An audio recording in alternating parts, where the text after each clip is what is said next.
Bienvenidos a Entre Líneas, el programa de opinión de la Universidad de Medellín. En esta oportunidad nos acompaña el doctor Armando Novoa Monreal. Armando Novoa, abogado de la Universidad Externado de Colombia y especialista en Derecho, Trabajo y Seguridad de la Universidad de Buenos Aires, Argentina. Profesor universitario de las más prestigiosas instituciones del país. Fue asesor de la Asamblea Nacional Constituyente, copresidente de la Comisión Especial Legislativa, embajador plenipotenciario ante la Asamblea de las Naciones Unidas y conjuez del Consejo Superior de la Judicatura. Actualmente es el director ejecutivo de Estudios Constitucionales Plural, entidad que agrupa a los constituyentes de 1991. Doctor Novoa, muchísimas gracias por acompañarnos en esta oportunidad. Y quisiera preguntarle, dentro del proceso de la Asamblea Nacional Constituyente que se organizó en el gobierno del doctor Gaviria, ¿cómo fue su trabajo con las mesas preparatorias? ¿Cuál fue su misión en ese momento previo de la Asamblea? Bueno, recuerdo que a finales del año 2010 el presidente Gaviria instaló una serie de mesas preparatorias que se organizaron temáticamente. Esa instalación se llevó a cabo en la Casa de Nariño. Ya se había producido, si no recuerdo mal, el pronunciamiento de la séptima papeleta, pero en realidad, de verdad, todo el año de 1990 podríamos decir que fue un año preconstituyente. Entonces, la séptima papeleta más otra serie de episodios que ocurrieron por la misma época dieron lugar a una explosión participativa. Y luego de que el gobierno suscribió un acuerdo con los partidos políticos por allá en agosto del año 90, se decidió hacer un proceso participativo más organizado que en el término de 4 o 5 meses dio lugar a la conformación de alrededor de unas 15.000 mesas de trabajo en todo el país, en donde participaron muy activamente algunas autoridades locales, especialmente alcaldes, y allí llegaron cerca de 150.000 iniciativas que se recogieron a lo largo y ancho del país, de todo tipo, iniciativas que surgieron de la academia, que surgieron de los gremios, de las organizaciones sociales, de ciudadanos de a pie, de las autoridades locales, y esas comisiones, digamos, preparatorias de la Asamblea Nacional Constituyente, no solamente abrieron su espacio para que ya personas más versadas pudieran opinar y aportar en esa discusión, sino que también a través de las secretarías de cada una de esas comisiones y subcomisiones se hizo una sistematización de las iniciativas que se publicó en un libro de la Presidencia de la República y que estuvieron a disposición posteriormente, ya una vez instalada la Asamblea Nacional Constituyente, en un sistema al cual se accedía vía pues los computadores que se instalaron en el Centro de Convenciones Gonzalo Jiménez de Quesada. Doctor Novoa, en el movimiento de la séptima papeleta, todo el proceso estudiantil, ¿cómo lo observa usted? ¿Cómo crece, cómo decrece en ese momento desde que se autoriza en marzo hasta la elección de la Asamblea en diciembre de 1990? Bueno, es que recordemos que el movimiento de la séptima papeleta estuvo antecedido de una serie de episodios supremamente escabrosos y lamentables para la historia contemporánea del país, como fue el asesinato de varios candidatos presidenciales. Y creo que el punto que rebasó, digamos, ya la paciencia, digamos, de los estudiantes fue el asesinato de Luis Carlos Galán. Que eso ocurrió, si no recuerdo mal, cerca de agosto del año 1989. Posteriormente asesinaron a Bernardo Jaramillo y ese ciclo, digamos, de terror se cerró con el asesinato de Carlos Pizarro, que era en ese momento candidato presidencial del recién grupo desmovilizado M19. En ese contexto surgieron distintas iniciativas de los estudiantes y la lectura que ellos tuvieron es que era necesario hacer un proceso de refundación democrática del país. Como la Constitución del año 1886 no permitía mecanismos de consulta popular, se apeló a una séptima papeleta que se llamó justamente así, porque en ese entonces se votaba con unas papeletas y no con un tarjetón como ocurre en la actualidad, y la papeleta correspondía a la séptima votación porque se elegían mandatarios locales, congresistas, senadores, representantes a la Cámara, consulta de los partidos, y esa papeleta correspondía a la séptima papeleta. Eso ocurrió por allá en el año de marzo de 1990. Y después, en las elecciones presidenciales de mayo de ese año, el presidente Barco expidió un decreto ordenando a las autoridades electorales que escrutaran la papeleta. Y eso fue lo que permitió abrir el espacio a la Asamblea Constituyente. Recuerdo que el movimiento de la séptima papeleta tuvo una fuerza muy grande entre agosto del año 89 hasta mayo del año 90.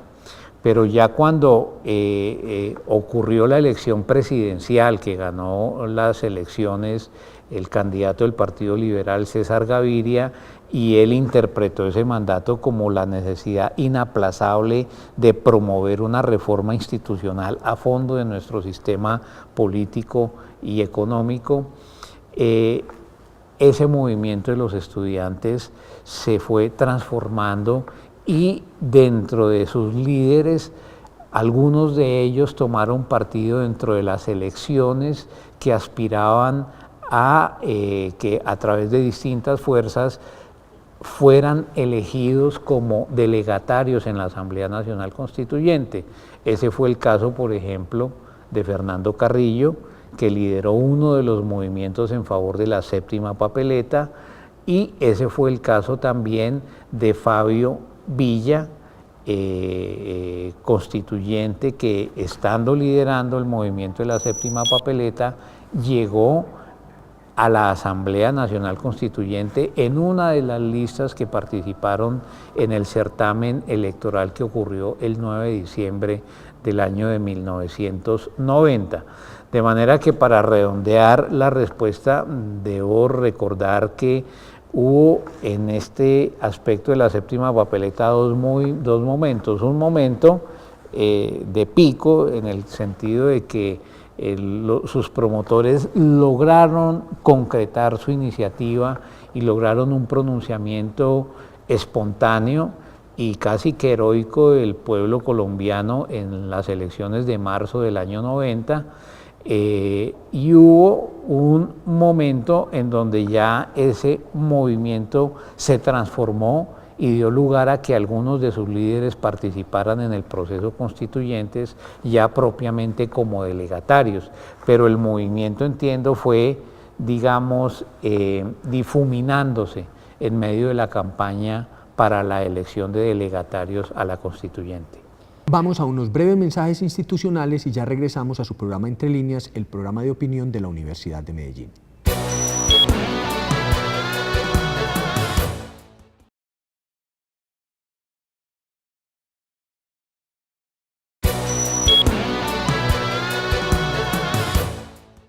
Regresamos a Entre Líneas, el programa de opinión de la Universidad de Medellín. Continuamos nuestra charla con el doctor Armando Novoa Monreal. Doctor Novoa, ¿cómo surge el proceso bajo el gobierno del doctor Gaviria? Esa articulación con los grupos nacientes, con los grupos mayoritarios, ¿y qué otras posibilidades de participación surgieron en ese momento? Sí, es que ese proceso del año 90 es un proceso que tuvo varios momentos. Un primer momento de la séptima papeleta que ocurrió en marzo de ese año. Esa papeleta no fue escrutada oficialmente por las autoridades electorales. Hubo un segundo momento en donde el presidente de ese entonces, Virgilio Barco, ordenó el escrutinio de las papeletas, y en ese orden la votación que ocurrió en mayo del año 90 sí tuvo, digámoslo así, un carácter vinculante frente al presidente electo César Gaviria, y posteriormente hubo la elección no solamente en favor de la convocatoria de la Asamblea Constituyente, sino también para la conformación de la misma Asamblea, lo cual ocurrió en diciembre del año 90. Entonces hubo 3 momentos, y después de mayo del 90, ya conocidos los resultados de la elección presidencial, el presidente Gaviria tenía un mandato popular muy claro en el sentido de que su principal tarea era la convocatoria de la Asamblea Nacional Constituyente.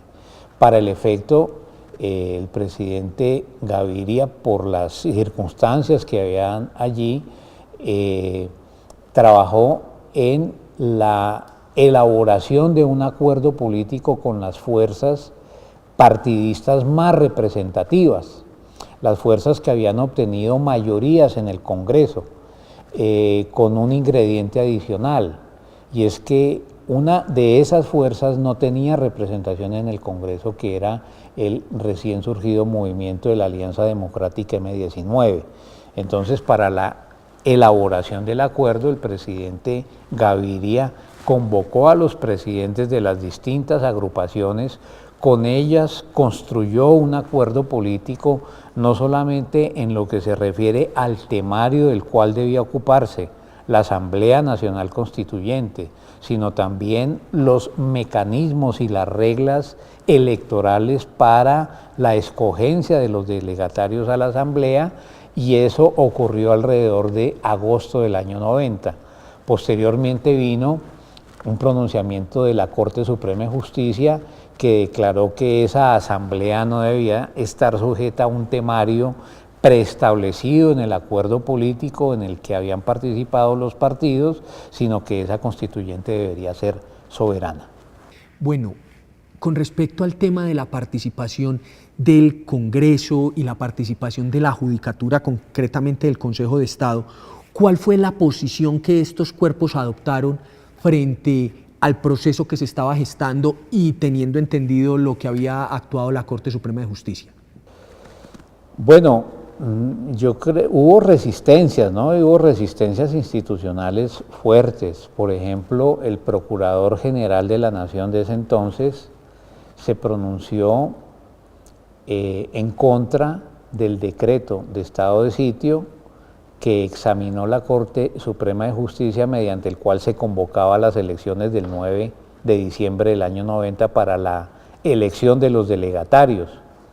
El Consejo de Estado tuvo algunos pronunciamientos posteriores en la misma dirección, pero sin duda la resistencia mayor estuvo en el Congreso de la República, que sentía amenazado su poder. Recordemos que ese Congreso había sido elegido en el mes de marzo del año 90, y los congresistas electos, por supuesto, manifestaron su rechazo a la posibilidad de que una Asamblea Nacional Constituyente asumiera las competencias que tenía el Congreso, incluso competencias para modificar la composición del Congreso, lo cual ponía en riesgo la continuidad del Congreso elegido bajo las reglas de la Constitución de 1886. Y por ese camino, como se sabe, pues la Asamblea Constituyente, una vez expedida la Constitución, dictó una serie de normas transitorias mediante las cuales se dispuso convocar a la elección de un nuevo Congreso, ya con las reglas de juego establecidas en la Constitución del 91. Entonces, por supuesto, hubo unas resistencias institucionales de algunos sectores que vieron amenazado su poder, y había un enorme sentimiento de rechazo de la opinión pública frente al comportamiento del Congreso, rechazo que era mayor al que tradicional e históricamente tienen los órganos representativos. Si la gente quería una Asamblea Constituyente, era para que se buscara cambiar radicalmente la forma de hacer política en el Colombia, y esa fue, digamos, el leitmotiv, la razón, digamos, de peso que llevó a los ciudadanos a votar tanto en el mes de mayo del año 90 como en las elecciones de la Asamblea Constituyente. Doctor Novoa, el momento de la proclamación de la Asamblea como constituyente y soberana, ¿cómo se vivió? ¿Qué reflejo presentó en el funcionamiento y esa diferencia entre Asamblea Constitucional, Asamblea Constituyente, y cómo fue esa participación? Cuéntenos, por favor, un poco acerca de este proceso. Bueno, es que la Asamblea Constituyente fue convocada mediante una papeleta que decía: yo voto por una Asamblea Constitucional para fortalecer la democracia participativa, lo cual de suyo significaba que lo que se estaba reclamando era, digamos, una crisis en el sistema de representación política y la necesidad de buscar nuevos paradigmas de participación ciudadana que eran absolutamente limitados en el marco de la Constitución de 1886. Entonces, si algo tuvo claro la Asamblea Constituyente es que tenía un mandato en favor de desarrollar la democracia participativa. Ahora, por supuesto, en ese escenario hubo varias discusiones. Una de esas discusiones era si la democracia participativa era contraria o excluyente con la democracia de participación. Vamos a unos breves mensajes institucionales y ya regresamos a Entre Líneas, el programa de opinión de la Universidad de Medellín.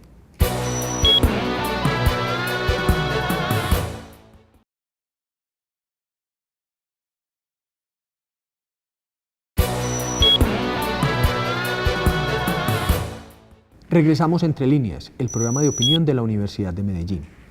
Doctor Novoa, usted como asesor, cuéntenos por favor cómo vio ese proceso de participación y de todas esas propuestas que se estaban gestando en la sociedad y cómo llegaron a la Asamblea y cómo las procesaron ustedes.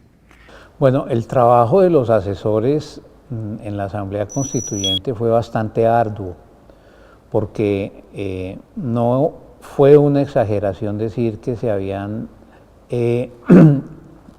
contado alrededor de 150.000 iniciativas que fueron sistematizadas en las comisiones preparatorias, pero que muchas de ellas posteriormente, ya instalada la Asamblea Constituyente, fueron objeto de consulta cotidiana, especialmente por los asesores.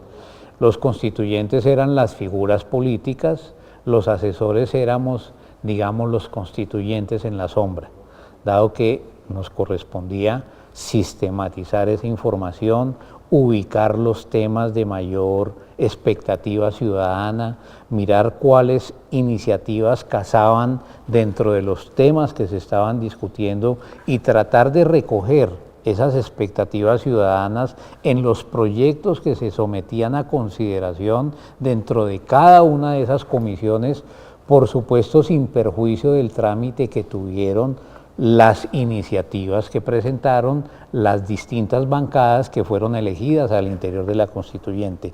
De manera que esa labor de los asesores fue, salvo el caso presente, relevante, porque hicieron una sistematización de las iniciativas ciudadanas, las llevaron a las deliberaciones de las comisiones, e incluso yo me atrevería a decir que los textos iniciales de la Constitución que se votó en primera vuelta fueron en buena parte obra de la redacción de los asesores, de los delegatarios a la Asamblea Constituyente.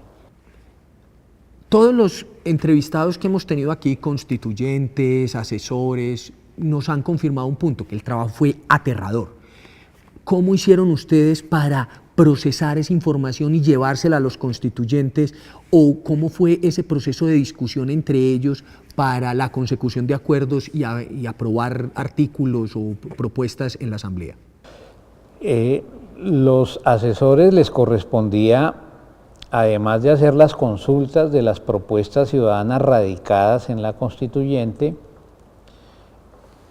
en muchas ocasiones redactar los textos que se llevaban a consideración de cada una de las 5 comisiones temáticas en que se dividió la Constituyente, y los asesores estábamos dentro del recinto en donde las comisiones adelantaban sus sesiones. También nos habilitaron un espacio dentro del recinto de la sala plena de la Asamblea Constituyente, de tal manera que quienes tomaban las notas llevaban el registro pormenorizado de los debates que hubo tanto en las comisiones como en la plenaria. Fuimos los asesores. Por supuesto, dentro de la jerarquía que significaba la voluntad de los constituyentes de establecer cuáles iniciativas ellos consideraban pertinentes o cuáles no, pero a los asesores se les hizo bastante lobby por parte de sectores ciudadanos que querían que sus propuestas fueran incorporadas en el texto de la Constitución, y participamos de manera muy activa en la redacción de la versión final del proyecto, por lo menos que se discutió y se sometió a consideración de la plenaria en la primera vuelta de la Asamblea. Doctor Noboa, al cabo de estos 24 años de la Asamblea, ¿cree usted que existió una verdadera participación y todos los que querían participar efectivamente lo hicieron? ¿Y los constituyentes sí reflejaron ese sentimiento de participación que se veía en la comunidad? Bueno, yo creo que sin duda es uno de los episodios, por decirlo así, estelares de la historia política del país, entre otras cosas por los altos niveles de participación ciudadana que antecedieron al proceso constituyente. Ahora bien, hay que decir que por supuesto hubo muchísimas limitaciones. Yo creo que la participación ciudadana desbordó las previsiones institucionales, no había una capacidad institucional para recepcionar todas las iniciativas, para abrir espacios a la deliberación, para sistematizar todas esas propuestas, y creo que sin duda, digamos, la dinámica del movimiento fue mucho más fuerte que su reflejo institucional. Al interior mismo de la Asamblea Nacional Constituyente hay unas normas que bloquearon la posibilidad de la democracia participativa, especialmente en lo que se refiere a los mecanismos de participación para las reformas constitucionales. Por ejemplo, si el pueblo quisiera directamente, en este momento, promover una reforma a la Constitución para modificar el sistema político electoral, se vería abocado a enfrentar al Congreso, que quedó con las llaves del cambio constitucional.